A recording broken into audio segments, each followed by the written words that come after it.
आज बेहद खास सेगमेंट से हम शो की शुरुआत करने वाले हैं क्योंकि हम आपके खोए हुए निवेश की बात कर रहे हैं। जी हाँ, अक्सर हमने देखा है कि परिवार के सदस्य का किसी का देहांत हो चुका है, पति या पिता अगर अपना निवेश कर नहीं है, गुजर चुके हैं, और इतना ही नहीं, अगर अपने अटके हुए पैसे को लेके कोई भी अड़चन आ रही है आपकी पूरी फाइनेंशियल लाइफ में, तो आज उसका समाधान हम लेकर आए हैं। समाधान ऐसा होगा कि हम आपके लाइव सवालों के जवाब देंगे क्योंकि हमारी ये बेहद खास पेशकश जिसका आगाज हो रहा है, खोए निवेश से है परेशान, शेयर समाधान।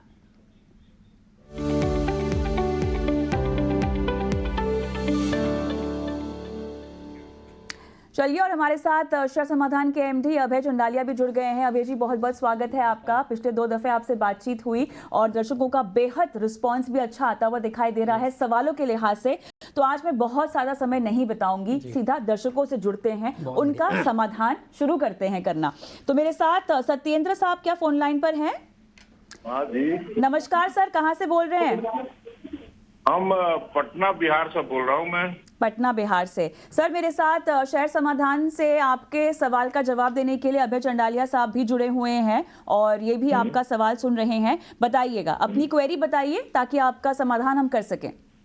ये 91 से 93 के बीच में क्या है ना कि हमारे फादर रिलायंस पॉलीप्रोपिलीन और रिलायंस पॉलीथिलीन का डिवेंचर लिए थे 100 जी, लेकिन आधा पैसा जमा करने के बाद उनका डेथ हो गया। अच्छा अच्छा। MRPL का 250 शेयर है जिसमें मेरा भी नाम है।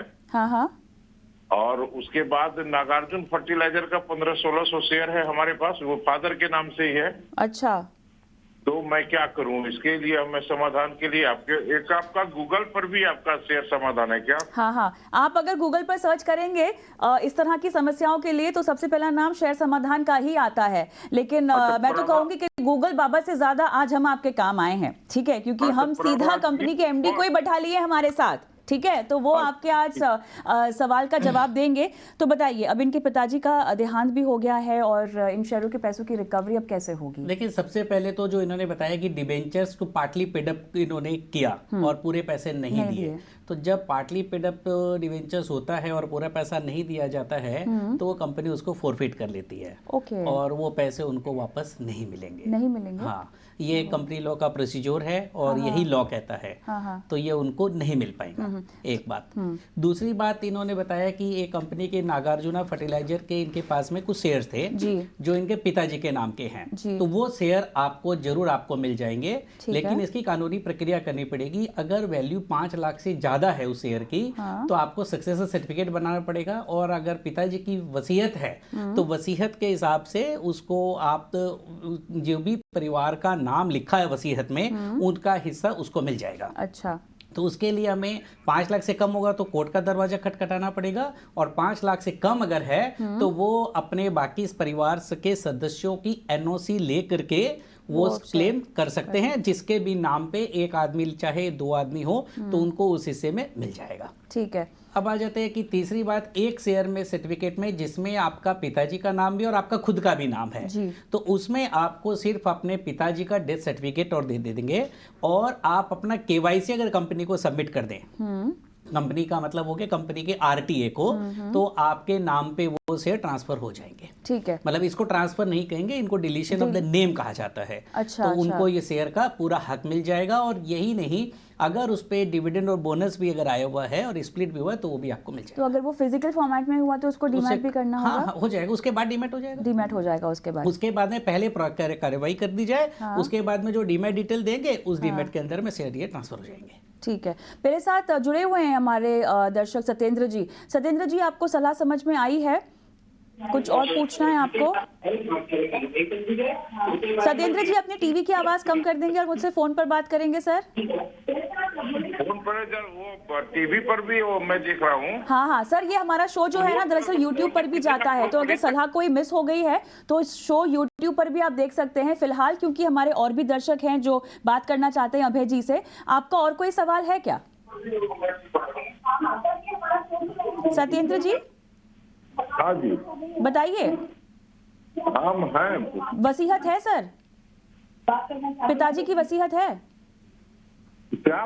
नहीं, पिताजी कोई वसीयत नहीं है, वो हमारे पास कोई वसीयत तो ऐसा नहीं है, क्योंकि हम लोग 2-3 भाई हम लोग है ना, तो अच्छा, तो चलिए मैं उसमें इसका जवाब दे देता हूँ। बाकी भाइयों से एनओसी लेकर के इसका काम हो जाएगा, क्योंकि वैल्यू इसकी 5 लाख से कम है। अच्छा, और कितना समय लगता है अमूमन इस तरह की इसमें पूरी लगभग प्रक्रिया आप में? पकड़िए कि अगर कब डेट कितने साल पहले हुई, अगर ये शेयर आईपीएफ में चले गए तो ज्यादा समय लग जाएगा। कितना समय तब हुआ क्या है? समझिए, साल 1.5 साल। मेरे फादर का डेथ 94 में ही हो गया है ना। हाँ, तब 94, तो देखना पड़ेगा इसमें स्प्लिट और बोनस कितना आया है। हाँ जी। और वो सारे शेयर आईपीएफ के अंदर ही चले गए हो, तो लगभग आप मान के चलिए कि करीब करीब कम से कम 1.5 से 2 साल लग जाएगा, क्योंकि कानूनी कार्यवाही करनी पड़ेगी, सक्सेशन की पहले पूरी होगी। सक्सेशन सर्टिफिकेट लेना पड़ेगा, ठीक है। सक्सेशन सर्टिफिकेट के लेने के पहले हमें कंपनियों से वार्तालाप करना पड़ेगा, लेटर भेजेंगे, आज उनके कितने शेयर हैं उस फोलियो के अंदर में, वो जानकारी हमें सक्सेशन में डालनी पड़ेगी। रजिस्ट्रार के पास जाना पड़ेगा, कंपनियों के रजिस्ट्रार के पास में, तब जाके आज की तारीख में कितने शेयर हैं इन टोटल और कितना डिविडेंड बचा हुआ है, वो सारा अमाउंट लिखा जाएगा और वो चीजें हमें वसीयत में डालनी पड़ेगी, तब जाकर के अपने भाइयों के बीच में उसका बंटवारा करा जा सकता है। ठीक है, तो मेरे ख्याल से फर्स्ट स्टेप होगा कि आप पता लगाएं कि क्या क्या शेयर की फिलहाल क्या स्थिति है। वो हम कर देंगे, वो हमारा प्रोसेस है, वो हम करवा देंगे। ठीक है, चलिए उम्मीद करते हैं कि आपको सलाह समझ में आई हो सत्येंद्र जी, और इन्हीं की तरह अगर आप भी सवाल हमसे पूछना चाहते हैं तो देखिए नंबर आपके स्क्रीन पे फ्लैश हो रहा है 9619873567। शेयर समाधान के जरिए हम आपको बता रहे हैं कि आपका लापता निवेश अगर कोई है तो आप उसको कैसे वापस पा सकते हैं। अगले दर्शक की ओर मैं बढ़ना चाहती हूँ, क्या अतुल कुलकर्णी साहब मेरे साथ फोन लाइन पर हैं? अतुल जी नमस्कार सर, कहाँ से बोल रहे हैं? मैडम मैं नासिक महाराष्ट्र से बात कर रहा हूँ। चलिए सर, स्वागत है आपका शो में, बताइए सर। अभय सर आपका सवाल सुन सकते हैं, पूछिए। गुड आफ्टरनून सर, मेरा सवाल है, my mother is a retired primary teacher here जी, and while she was in job she has invested with Sanchayani investment services limited Kolkata. ठीक है। It was some amount, I think maybe 100 rupees a month or something like that for about 10 years. Atul ji Hindi में बोल सकते हैं आप। हाँ, तो आफ्टर मतलब वो इन्वेस्टमेंट होने के बाद अभी हमें पता चला कि वो जो फर्म है संचयनी इन्वेस्टमेंट वो अभी बंद हो गई है, और मेरे मदर ने उनको कुछ रिमाइंडर लेटर वगैरह भी भेजे थे, बट अभी तक कुछ रिप्लाई नहीं आया है। तो कुछ उम्मीद कर सकते हैं कि ये अमाउंट उसको वापस मिलेगा मेरे मदर को या नहीं, she being now a retired person. अच्छा, तो देखिए ये तो मेरे ख्याल से चिटफंड का एक मामला हो गया। चिटफंड का मामला है। और जो इस तरह की कंपनियां थी उनका मुद्दा ही और उद्देश्य ही यही था कि आप लोगों से पैसे इकट्ठे करें और लेकर के बाद में भाग जाए। तो उनका मुद्दा यही था, और वो कंपनी बंद होकर के अपना भाग चुके हैं। नेचुरल है कि इसमें कोई ना कोई कोर्ट केस अभी चल रहा होगा, तो आपके पास एक ही उपाय है कि कोर्ट के माध्यम से आप प्रयास कर सकते हैं, लेकिन इसकी आप संभावना ज्यादा मत रखिए, क्योंकि ये पॉन्जी स्कीम है, पैसे लेकर के उन्हें साइफन कर दिए और उनके खिलाफ में क्रिमिनल एक्शन की कोर्ट की कार्यवाही भी चल रही है। अगर कुछ रिकवरी थोड़ी बहुत हो जाती है तो है, नहीं तो बहुत ज्यादा इसमें उम्मीद नहीं नजर आती है। बिल्कुल अतुल जी, मेरे ख्याल से ये कब से आप इसके लिए एक जवाब ढूंढ रहे हैं, हल ढूंढ रहे हैं? क्या आपने अपनी तरफ से कोई कवायद यहाँ पे शुरू की है, कोई जांच पड़ताल शुरू की अपनी तरफ से? क्योंकि ये तो क्लियरली एक चिटफंड का मामला है, धोखाधड़ी का मामला है। नहीं, इसमें मैंने मैडम 1-1.5 साल से मैंने ये अटेम्प्ट शुरू किया था, और ये ऐसा हुआ कि मेरे पिताजी ने भी इन्वेस्टमेंट किया था इसी में, और सरप्राइजिंगली उनका एक दिन वो चेक आ गया। अच्छा। तो एट द लंच टेबल ये डिस्कशन शुरू हुआ कि मेरे चेक का क्या हुआ, और फिर मुझे बुलाया गया कि क्या कर सकते हैं, ऐसा मामला है। नहीं देखिए, ये तो दरअसल इस तरह की चिटफंड कंपनियों के झांसे में बहुत सारे लोग आ जाते हैं अभय जी, और एक तरह से देखिए वित्तीय साक्षरता, जो कि हम पिछली बार भी कई बार बात कर चुके हैं, जागरूकता वो बहुत ज्यादा कम है। और इसीलिए देखिए आप जैसे ऐसे बहुत सारे लोग होंगे जिनको अब तक पता भी नहीं होगा, इनको तो अब पता चल रहा है, बताइए। पता तो चल गया कम से। बाकी अगर आपका एड्रेस सही है तो कम से कम एड्रेस, अगर जो भी एजेंसी जांच कर रही है उसके पास करेक्ट एड्रेस निकाल के दे करके रखें। अगर कुछ भी पैसा कोर्ट से अगर रिकवरी हो पाता है तो आपके उस एड्रेस के ऊपर में आ जाएगा, लेकिन बहुत ज्यादा संभावनाएं हैं मतलब नहीं रखनी चाहिए। इसीलिए कहते हैं ना कि रेगुलेटेड निवेश के विकल्पों में ही आपको पैसे लगाने चाहिए। इसमें जो सेबी की अप्रूव्ड है, अगर होती फंड ये तब आप लगाते तो आपके लिए भी अच्छा रहता। अदरवाइज तो आप देख ही रहे इसका नतीजा, ऐसी बहुत सारी कंपनियां हैं। बिल्कुल बिल्कुल, शारदा मामला भी देख लीजिए आप, कलकत्ता का, बहुत बड़ा और भी बहुत सारे चिट फंड के ऐसे ही मामले में जिसमें संभावना रिकवरी की बहुत कम हो जाती है। चलिए, तो अतुल जी, आपके फिलहाल समस्या का समाधान तो ये है कि ये एक चिटफंड का मामला है, धोखाधड़ी का मामला है, लेकिन अपना सवाल आपने भेजा और आपके सवाल के जरिए बहुत लोगों में जागरूकता आई है, देखिए इस पहलू को लेकर, और अपना सवाल इसीलिए आपने भेजा और तमाम दर्शकों को भी एक तरह से सीख मिली है। आपका धन्यवाद। आगे बढ़ते हैं और वीरेश सक्सेना साहब का सवाल मैं YouTube के जरिए लेना चाहती हूं। और अभय जी ये कह रहे हैं कि मृत माता पिता के जॉइंट खाते से कैसे आप पैसे निकाल सकते हैं। कैनरा बैंक नोएडा में माता पिता का खाता है और यहां पर मृत व्यक्ति के बैंक खाते से पैसा आने में कितना समय लग जाता है, ये भी इनका सवाल है। देखिए, अगर ये पैसा बैंक के पास पड़ा हुआ है तो 10 साल तक पैसा बैंक अपने पास रखता है, अनक्लेम्ड मनी जो भी होती है। और अगर इन केस माता पिता की दोनों की डेथ होगी और दोनों का जॉइंट अकाउंट है तो आपको दोनों का डेथ सर्टिफिकेट देना पड़ेगा। उसके साथ साथ अपने खुद के KYC डॉक्यूमेंट देने पड़ेंगे। तो बैंक क्लोजर की प्रोसीजर भी आपको करना पड़ेगा और उसमें जो भी पैसा होगा वो आपको मिल जाएगा, सब्जेक्ट टू कि आप अपना KYC देते हैं, आधार देते हैं, पैन कार्ड देते हैं, कैंसल चेक देते हैं, नया बैंक अकाउंट की डिटेल देते हैं। हाँ, लेकिन अगर ये पैसा 10 साल से ज़्यादा अगर चला गया है तो ये सीनियर सिटीजन वेलफेयर फंड में चला जाता है, तो फिर हमें वहाँ से निकलवाना पड़ेगा। तो उसका भी अपनी प्रक्रिया है, लेकिन वहाँ पे भी अगर 25 साल तक आपने क्लेम नहीं किया तो उसके बाद आपको 25 साल के बाद वो पैसा नहीं मिलेगा। तो हम तो अभी जानते ही नहीं कि उन्होंने YouTube पे सवाल पूछा है, हम जानते नहीं है कि क्या फिलहाल स्थिति है। तो जब तक वो जानेंगे नहीं तब तक करेक्ट आंसर नहीं मिल पाएगा। लेकिन अगर ये शो देख रहे हैं तो उसका आंसर उनको मिल जाएगा। और अगर वो सही फिर बताएंगे कि एग्जैक्टली कब उनकी डेथ हुई थी तो हम देख करके उनको बता देंगे। अच्छा अभय जी, मुझे ये भी जानना है कि अब ऐसे में ये जो धनराशि है जो नहीं मिल पाती है लोगों को, क्या तमाम फाइनेंशियल इंस्ट्रूमेंट्स में से सबसे ज्यादा क्या इसी तरह की अनक्लेम राशि है बैंक खातों में, या अधिकतर शेयर्स हैं? ज्यादा शेयर्स है। शेयर 3,78,000 करोड़ तो फिजिकल शेयर ही मार्केट में है। उसमें हजारों करोड़ के शेयर IPF के पास में चले जा चुके हैं। बाकी अभी धीरे धीरे जिनका भी पीरियड हो जाएगा वो भी धीरे धीरे जाते रहेंगे। अच्छा, क्योंकि इनका बैंक वाला एक सवाल है, तो बैंकों ने भी तो अपनी वेबसाइट में डाल दिया है। बैंकों ने अनक्लेम्ड डिपॉजिट्स की लिस्ट अपलोड करी हुई है और उसमें आप अपना देख सकते हैं कि कितना अमाउंट है। अगर वहां पे भी नजर नहीं आ रहा है तो आप एक बार बैंक में जाकर के पता करेंगे तो आपको पता चल जाएगा। हो सकता है कितनी बार कोई मिस्टेक रह गई हो सकता है नाम आपके खोजने में कोई गलती रह जाती है, क्योंकि कितनी बार नाम में गलतियां रह जाती है।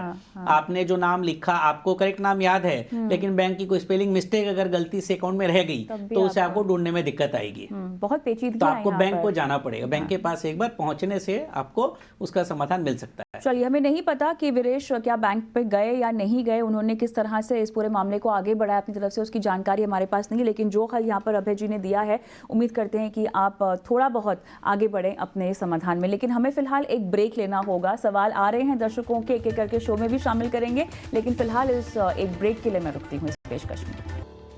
कोई निवेश से है परेशान तो आपके लिए है श्रेष्ठ समाधान। जी हाँ, आज इस खास पेशकश में हम आपके तमाम खोए हुए निवेश का समाधान लेकर आए हैं। अभय चंदालिया साहब जो कि MD हैं श्रेष्ठ समाधान के, मेरे साथ इस मुहिम में जुड़े हुए हैं।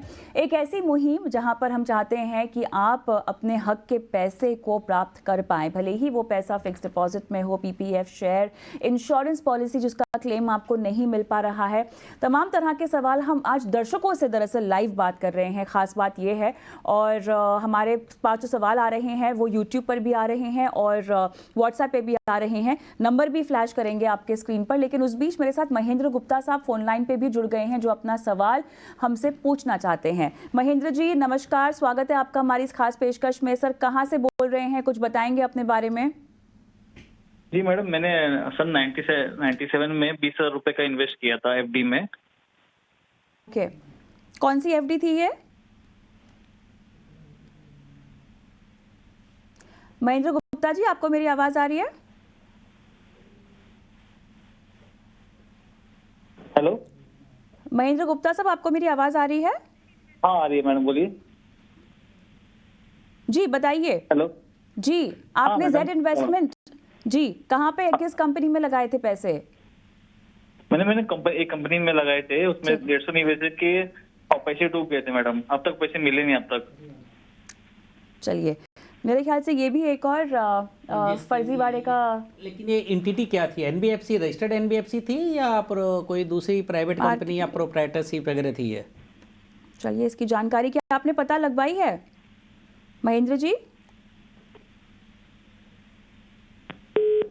चलिए, मेरे ख्याल से यहाँ पर इनकी फ़ोन लाइन कट गई, लेकिन जो बता रहे हैं जेड इन्वेस्टमेंट लिमिटेड, हाँ, और एनबीएफसी थी या नहीं थी, देखना पड़ेगा ना वो तो। ये दिल्ली स्टॉक एक्सचेंज में लिस्ट हुई है, अदर स्टॉक एक्सचेंजेस में लिस्ट हुई है करके इन्होंने अपना मेल, अपना सवाल जो हमें भेजा है उसमें जानकारी दे रखी है।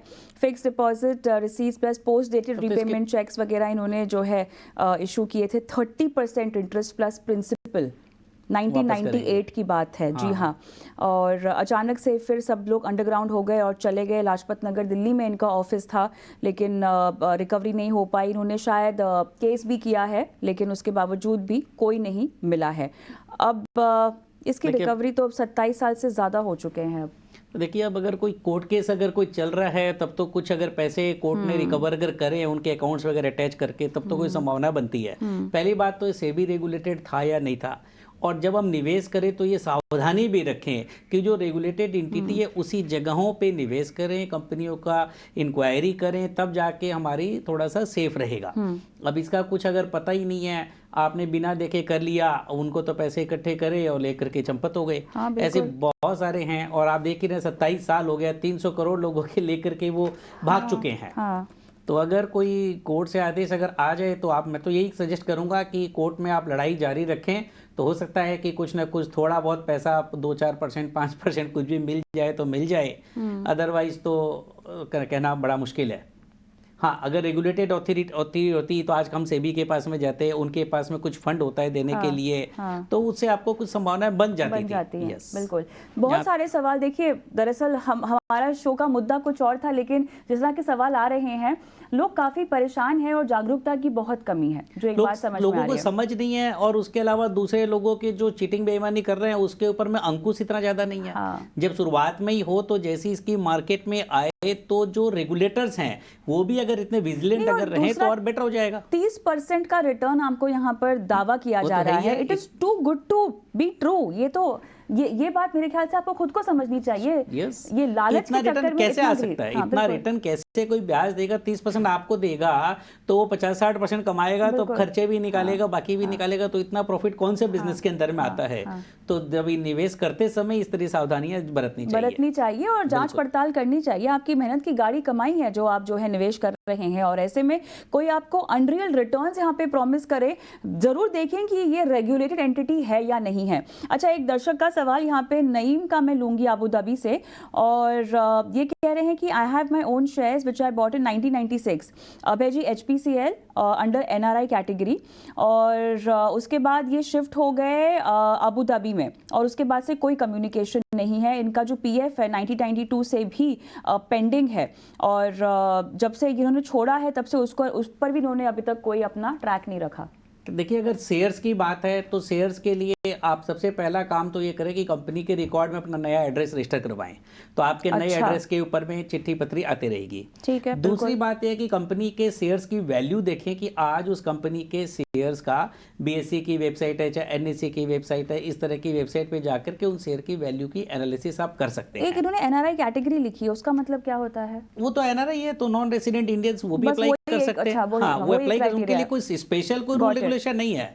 NRI का कोटा होता है कि भी चलो इतना % इक्विटी जब अलॉटमेंट होगी तो उनको दे दी जाएगी। ठीक है। तो उन्होंने उस कोटा में अप्लाई किया, लेकिन fundamental right of share holder remains the same, उसमें कोई डिफरेंशिएट नहीं होता है ना, वही मेन है। तो उनको अगर वो उनके खुद के अगर के नाम के हैं, तो अगर डॉक्यूमेंट मिसप्लेस हो गए हैं, स्प्लिट बोनस आया है, तो उसकी फॉर्मेलिटी पूरी करके वो क्लेम कर सकते हैं, उसमें भी कोई परेशानी नहीं है। और दूसरी बात रही कि जो इन्होंने प्रोविडेंट फंड की बात करी कि कुछ साल पहले इंडिया में जब नौकरी करते थे और उन्होंने अपना पैसा PF का नहीं निकाला, तो वो EPFO के पास में अप्रोच करके अपना पैन कार्ड, आधार कार्ड, और साथ साथ में जब वो बाहर में रहते हैं तो अपना पासपोर्ट दे करके लेटेस्ट एड्रेस के ऊपर में और EPFO ऑफिस में आप नेसेसरी फॉर्म सबमिट करके वहां से क्लेम कर सकते हैं, आपका पैसा आपको मिलेगा वहां से। अच्छा, इन्होंने पूछा है कि क्योंकि अब दुबई में है तो क्या आप उनकी सहायता कर सकते हैं? हाँ, क्यों नहीं कर सकते। कोई ऑफिस है वहाँ पे? नहीं, हमारे दुबई ऑफिस तो नहीं है, लेकिन इंडिया में कोऑर्डिनेट कर लेंगे। आजकल तो सब कुछ मेल पे काम हो जाता है, तो we can understand the issue, क्या इशू है, उसका समाधान हमें क्या देना है, समझ सकते हैं, और उसके बाद में उनको दे देंगे। उसकी कोई परेशानी नहीं है। चलिए, ऐसा नहीं है कि आपका हक आपको जरूर मिलेगा। हाँ, यही कोशिश है, डिजर्व योर मनी बैक। बिल्कुल यही कोशिश है हमारी, और इस मुहिम की भी यही कोशिश है कि आपके हक का पैसा आपको मिले। और फिलहाल सवाल तो बहुत आ रहे हैं अभय जी, लेकिन मेरे पास समय समाप्त हो चुका है इस चर्चा के लिए। बहुत बहुत धन्यवाद आपका, आपने अपना कीमती समय निकाला और दर्शकों से आज लाइव बात भी की।